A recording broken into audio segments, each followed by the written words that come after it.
Hello guys, welcome back to my channel to a new blog. আমি সৌমিলি আবারও ফিরে এসেছি তোমাদের সকলের সঙ্গে নতুন একটা ভিডিও নিয়ে। তো প্রত্যেক দিনের মতো আজকেও ডিউটি ছিল, বাট আজকে শনিবার বলে সকাল সকাল মনটা বেশ ভালো লাগছিলো যে আজকে ডিউটিটা করলে কালকে তো ছুটি রয়েছে। তো রেডি হয়ে গিয়ে চলে গেলাম লিফটে করে ওপরে ওয়ার্ডে। তো ওয়ার্ডে কাজবাজগুলো সেরে নিয়ে কিছু রিপোর্ট তোলার ছিল, সেগুলো তুলে নিলাম। প্রায় 12টা সাড়ে 12টা বাজে, তখন হালকা খিদে পাচ্ছিলো, তো একটুখানি কিছু খেয়ে নিচ্ছিলাম।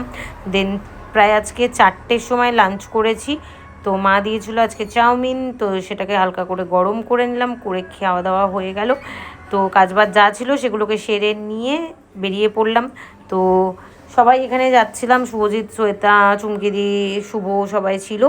তো ওদের সঙ্গেই সবাই একসঙ্গেই বেরোলাম আজকে, কারণ সবাই মিলে বেরিয়ে একটুখানি আইসক্রিম পার্টি করেছিলাম, সেটার ক্লিপ আমি নিতে ভুলে গেছি। তো আজকের মতো এই পর্যন্তই। অফিস শেষ হয়ে গেছে, কালকে ছুটি, বেশ সবার মনটা খুশি খুশি। তো চলো গাড়িটাকে নিয়ে নিই পার্কিং জোন থেকে, নিয়ে রওনা দিই। তো বাড়ি পৌঁছে গেছি। Tata, bye bye, see you soon.